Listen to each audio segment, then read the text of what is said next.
Good afternoon, everyone.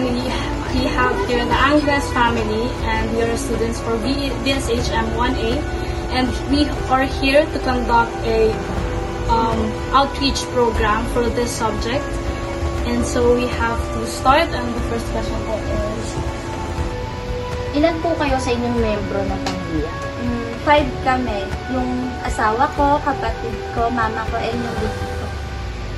Ilan ang nagtatrabaho sa inyong pamilya at ano ang kanilang trabaho? At magkano na rin ang kanilang kinikita? Yung kinakasama ko, kami dalawa yung nagtatrabaho dito. Tapos, minimum yung sweldo namin parehas.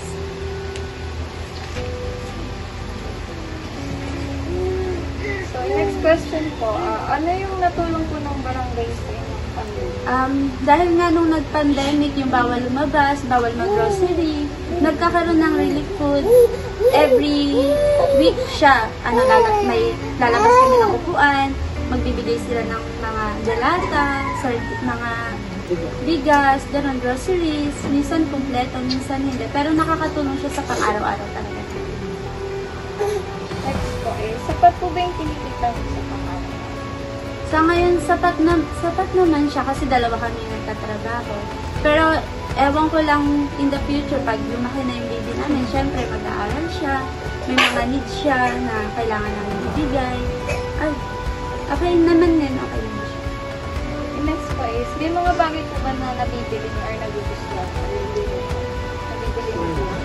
Sa ngayon kasi, nagbabudget kami. Bali yung focus lang talaga namin, yung pang daily lives namin. Kung makakabili man kami ng siguro pag sweldo, may sobra, ganun. Pero hindi siya daily namin na nabibili yung mga gusto niya. Bali po, kumbaga po, mas pinaprioritize niyo po talaga yung needs compare po dun sa wants.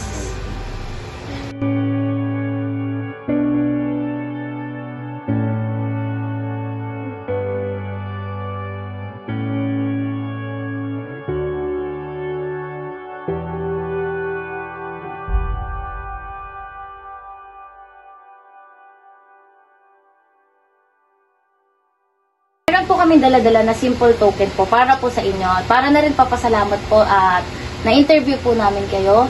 Meron po kaming gatas po, bigas, tubig, at iba pa pong groceries para po sa inyong pamilya. Maraming salamat po. At kami na feeling. Maraming salamat din po.